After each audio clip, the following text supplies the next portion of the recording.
Welcome to Podnutz Computer Repair Podcast, episode number 164. I am your host, Jeff Halash. I'm joined today by Robert Josefs from F-Secure. Robert, how you doing today? Hey, Jeff, how are you? Thanks for having me on your show. Oh, no problem. And Robert is basically a cybersecurity expert for F-Secure. And we're going to talk a little bit about what that means as far as what he does. And he can kind of explain that. So can you tell us basically how you got involved in cybersecurity?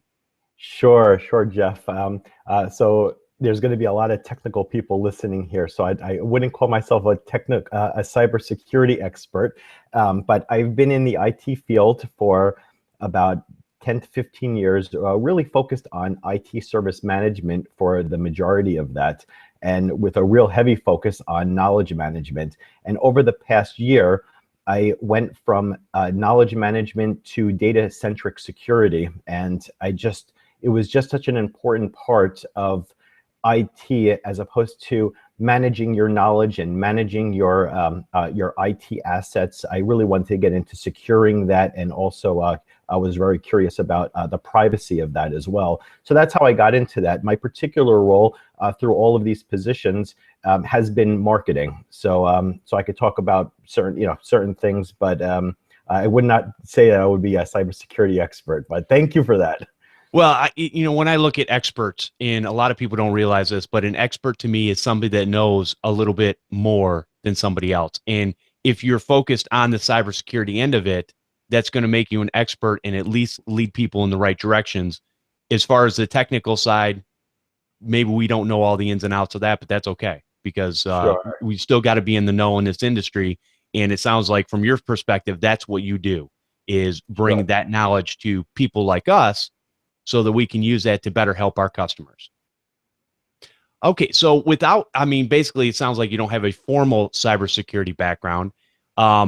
So basically, what was the transition like, and how many small businesses without an IT department share the same type of experience?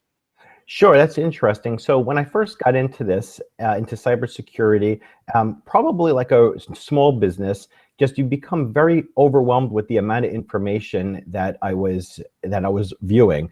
There was just so many different types of securities solutions. There was everything from encryption, database security, DLP, e-commerce security, website security, malware and endpoint protection, identity protection, and firewalls. The list could really go on.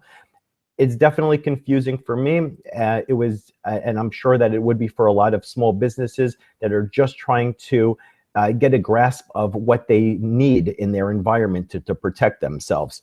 So what I learned is that not all companies are going to need all of these things. For Okay. example, if you don't have a website, you don't need to have website security. If you do have lots of sensitive data, then you'll probably need to have some kind of data classification and encryption. But all companies, small companies, large companies, no matter what vertical you're in, you have endpoints, and protecting those endpoints from malware is something that all companies need. Okay. Fair enough. Okay, so do you think small companies really need to worry about getting attacked with malware? I mean, Yeah, how much are they going to? A lot of people in the industry will say nobody's interested in attacking them because they have nothing of importance. yeah, that is true. So for the most part, small companies they don't necessarily need to worry about a targeted attack, of course, unless somebody doesn't like them for some reason. Right. But what they do have to worry about is the unintentional attack. Cyber criminals are creating programs, they're creating malware programs, and they launch them out into the cyberspace on the internet, and they're searching for common products that small companies would use, whether it's WordPress or a certain type of operating system, could be a certain CRM or a database. So they do have to worry about those types of attacks. The malware will look for them, they will knock on their doors, and they'll try to break in. They will use, if there's a vulnerability, and then they're going to take what they learned from this experience and then use that to target the bigger fish. Gotcha. Okay, so You don't want to be attacked. it's kind of on the job training, so to speak. That's sort of what it is. Oh, wow. All right. Well, do you have any interesting stories to share with us on maybe something that's happened that you've seen? Sure. I could actually give an example of both type of attacks. So from a unintentional attack, I was working with somebody he's in Long Island. He is let's get a little profile on him. So he's a small company. He's a wedding band. They have about 3 or 4 people that work there. I don't know exactly what they're earning. And they have a WordPress website like most companies do nowadays. Right. And he asked me, because I happen to know him, and he said, what do you think of my new website? And I told him that you need to tighten up the software that's on there. I could quickly see that a lot of it's out of date, and being that you're on WordPress, you're a prime target. So he didn't think that it was very important, and he let it go. And then I wind up getting a lot of text saying, help me, because he wind up getting attacked. I wish I had it on me. I could show a screenshot of what his website looked like, but it was completely taken down. And it cost him about $6,000 or so to get it restored. Still have a couple of issues with it right now. And it took him 3 weeks to get back on track as well. So, who could afford to do that? So Right. that would be an example of an attack that is unintentional. Now, for an intentional attack, and it doesn't necessarily have to have been a website. It could have been an operating system, a CRM, and somebody was able to get inside there, and it could really cost you. Actually, I was talking to a marketing firm yesterday, and they told me that their CRM was taken down for a little while. They don't know exactly what it was about. They suspect that it could have been malware, but nobody was trying to deliberately attack them. But things like this do happen. From an intentional attack, the company that I work for, they were consulting with a company that manufactures boat parts.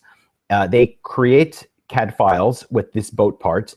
They create the file. They patent the unit. They create it, and then they sell it to companies that will, I guess, put it on their boats and then sell off their boat. One of the employees there one day downloaded a CAD file that came through him in an email. The CAD file sits on his computer, and it was specifically written to email all CAD files on that person's computer, or anybody in the network for that sake, over to another company. It was actually another country, and I don't want to get into the specifics of that. And then that other company was developing these boat parts and then sending them off for cheaper. They were just developing them for cheaper. So that was a deliberate attack. This is also a small company. About 25 people work there, a few $1 million a year. And that really hurt them. And that would be a deliberate attack. So yeah, these things definitely happen. That's, and it's sad that even somebody that does something small like a wedding band or something like that, they probably still make money from doing that. And to be down for 3 weeks and have to spend all that money, a lot of small companies, when they get that type of attack and they're taken down, not only do they lose revenue, but they're also probably out of business for a short period of time, especially when we're talking about CRM and stuff like that. If we can't get a hold of our customers, what are we going to do? You're correct. You could even take that a step further when you're talking about a company like a wedding band, or it could be a restaurant, and something is taken down. You could literally be looking at that could cost you food on the table. It can cost you your next year's vacation. And it's not a pretty thing. While these make great stories that I'm sharing this with you, we all feel horrible that it happens, and it's just a battle that we need to fight.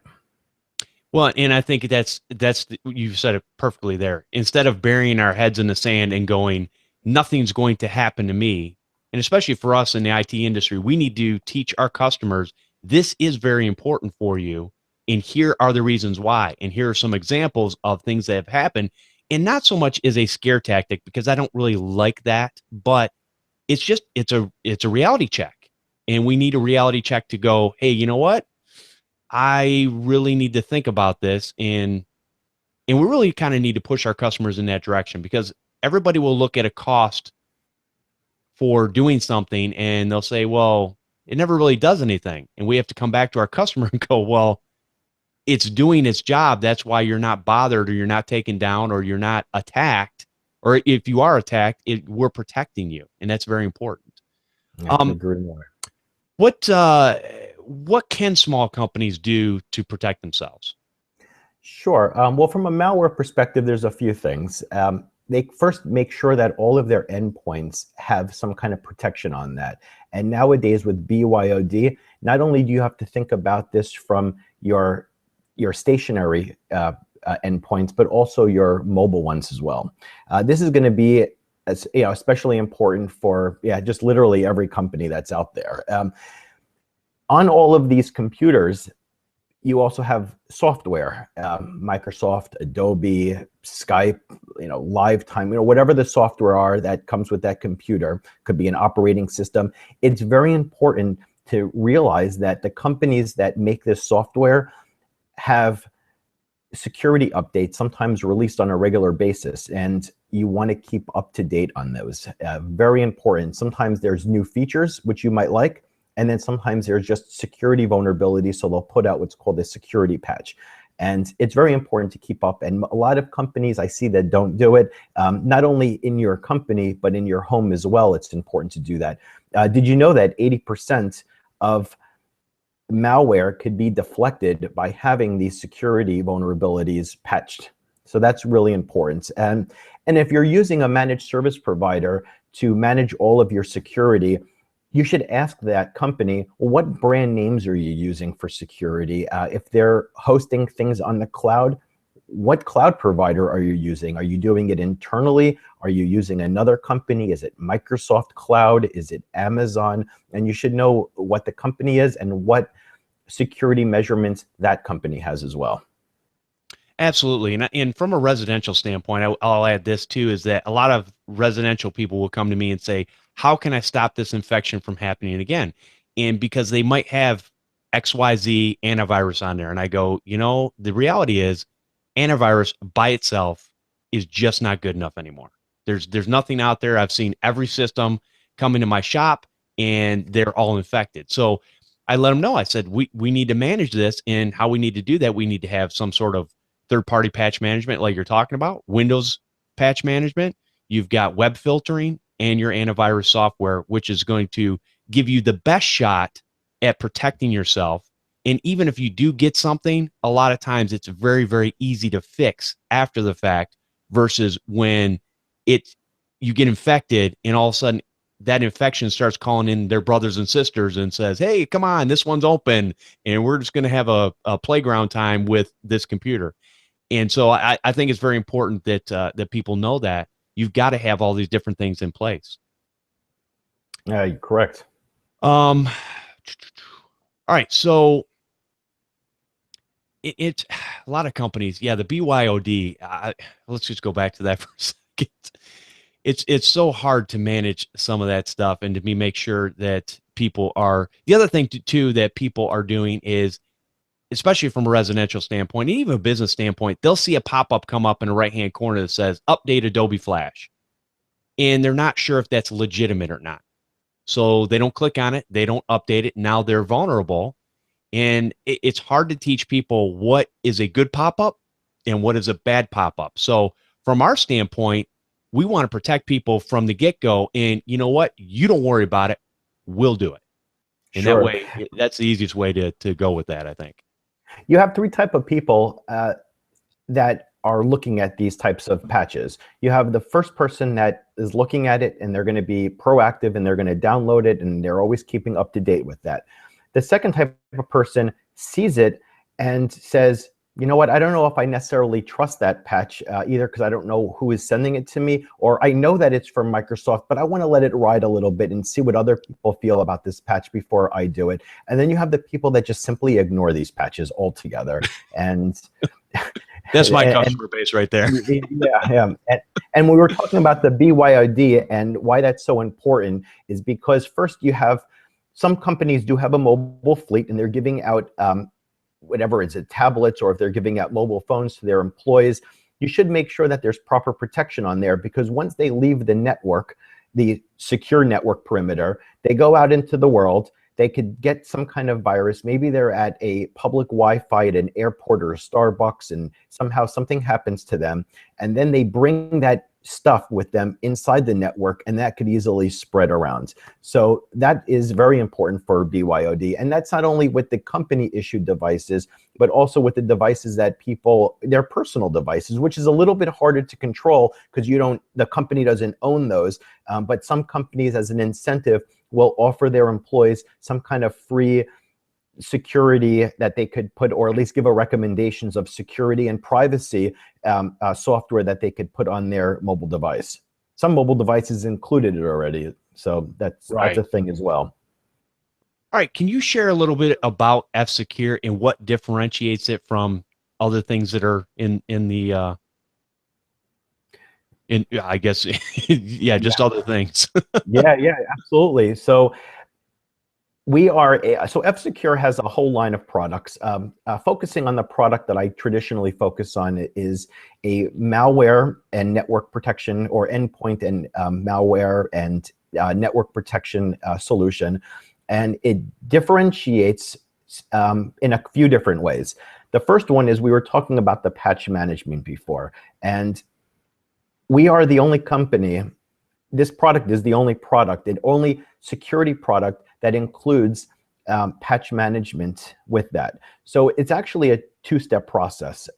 Our company itself will look at the patches that come in from the different companies through their lab, and they test them. And if they find that these are good patches and they went through their tests successfully, they release them on our patch management tool or software updater. And at the end of the day, this tool will, like say you have one of your clients, literally all of their endpoints will have updated software, and you never have to worry about it. You could actually leave close the lights, go home, knowing that all of your endpoints have the latest security on it overnight, every day, and that's what it does. And that is one of the biggest differentiators of our product, and not even something that it actually, I would say, not only a differentiator, but something unique as well. The other one is, you want to make sure that the product has good detection rates, and that's a really big thing. Yeah, you've got a lot of products that are out there, and you have a lot of premium products, you have free products, and you have middle of the road products. Our product does have the highest detection rates in the industry. We get audited or tested by third parties like AV Test, and for 4 years in a row, we're at 100% every year. We're at 100% detection rates. Now, a lot of the big dogs in the industry will have the 90%. Sometimes you'll even see like some high 80s or mid 80s. That's sort of like saying going to Home Depot when you have mice in your house and saying, let me get your mice trap or mouse trap that's sort of middle of the road. You'd never do that. And you shouldn't do that with your malware security either. You want to make sure that you have the highest detection rates. We are also, in addition, you were mentioning about antivirus, traditional antivirus. So in addition to what we would call signature-based antivirus methods of detecting, we're also using behavioral and heuristics as well. So this would be, to me, I would term that to be like a next gen. And this is all running on our cloud as well, our security cloud. And I know when I say security and cloud in the same sentence, people cringe on that. I do have to tell everybody that's listening that Microsoft is making big pushes and letting people know that the cloud is safe. It is also very private, and we're riding on a cloud. It's an extremely powerful cloud. There's about 4 billion customer requests on this cloud every single day.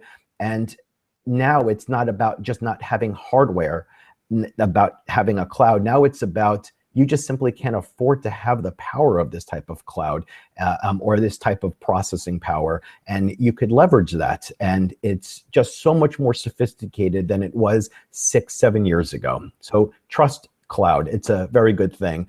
And part of that is we have a very lightweight product. It's lightweight, which means that it's using minimal bandwidth. And that's also a very good thing. So these are all, yeah. I was going to say, as far as the security aspect of it, a lot of people they're concerned about security. They're concerned about the cloud. And all I have to tell people out there is, if you're connected to the internet, you're vulnerable. Yeah. So deal with it. And that's just the way it is, whether it's on somebody else's server, which we've been using for years with websites and other things, or it's on your own personal computer that is hooked up to the internet. So there is nothing that's 100% secure. It's just the way it is. But you want to have that protection that's going to be able to protect you. And you're right. The processing power, a lot of people are not going to build these big machines anymore to process this stuff in-house. Why? When you've got much more processing power. And guess what? When that processing power gets too little, they just add more stuff to it. Doesn't really cost you anymore. And you're able to go off to the races. All right. So we've talked about kind of the differentiators of what F-Secure does. And it sounds like it does a lot of great things. And from a free perspective, I don't really like a lot of the free products. Sometimes from the residential side, it's what we deal with. But I always tell people you get what you pay for. So there's nothing wrong with paying a little bit to make sure that you're protected and taken care of on a regular basis. Do you have any final thoughts for us on as far as what we should be thinking about as companies that are going out and talking about these products and services? Yeah, so you mentioned before about using the scare tactic to get into security for your company. Mm-hmm. And there's also, I like to look at it as also that there's a proactive approach as well, as opposed to being reactive. And I think that's a really important aspect. So the first thing is being proactive to me kind of means two things. You have threats that are not even here yet. They're either new or they're emerging, they're happening, and they're going to, down the line. And this is a great opportunity to look at some products, create a good strategy for yourself, and start thinking about defending yourself for future attacks as well. So that to me is you're being proactive for that. The other part of being proactive is, let's say you're cruising some website and then you see on the bottom right, maybe you have like an SSL certificate and people are promoting that on their website, or people are promoting that this website is protected against with let's say McAfee. It's a very popular one for websites, and people are promoting that. And I think that that's a proactive method of security. So for example, if I was a law firm and I went and purchased or invested into premium security like F-Secure, I would promote that. It would be on my website, and I would tell my clients, if I was one of the lawyers there or attorneys, and I would let them know, we really care about your data. We also care about your privacy. So in addition to all the good lawyer stuff that we do, we also invested in premium security for the benefit of you. And to me, that could make or break a deal. That's a great point, is actually advertising what it is you're using, not only yourself, but what it is you're using for your customer base also. All right. So is there anything at this point that we really haven't covered? We've covered everything from why you should be protected to being proactive to some of the different things that can happen to you. Is there anything that we left out at this point? I would say we talked a little bit about creating that strategy. So I'd like to expand on that a little bit. It would be important for a company to, if you're going to create a strategy, first, think about the data that you have. So as far as your endpoints, you could always go and buy another mobile phone, or you could always buy another, laptop. Sometimes they're not even very expensive. But the thing is that you really want to make sure you're protecting the endpoints which store the data, and that's really where the key is. Especially on servers. Think about the data that you have. Think about where it's stored: cloud, server, your desktops, mobile phone, and then think of who has access to that. Your consultants, your partners. It's on a partner portal. It's on a shared drive. So who's accessing all this information? Based on all of those three factors, then you could start really defining what your strategy is and what type of security that you have. By doing that, not only you're going to be able to make sure that all of your data and your endpoints are secure for exactly what you need it for, but there's also something else that it does for you. You limit the amount of money that you're going to invest into security. You're not going to get too many products where you might have some overlapping stuff, and you're also going to make sure that you don't get under what you need as well. So this is just to make sure that you have just the right amount. And if you're not sure, there's consultants out there, there's MSPs out there. You can even talk to the security provider and ask them, you know, besides you, what other types of products can you recommend to give me a holistic approach or a holistic security strategy? So that would be my advice to everybody. That's great advice. Yeah, definitely look into those things.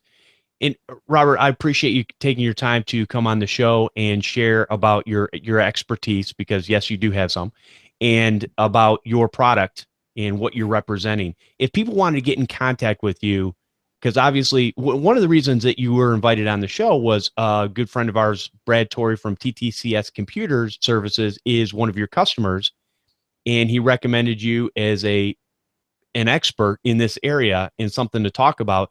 And he's been using F-Secure for well over a year. I know some other people, some other IT consultants that are using F-Secure and have used F-Secure, and we're very, very happy with the product. So if people want to get in contact with you, obviously as that representative, how could they do that?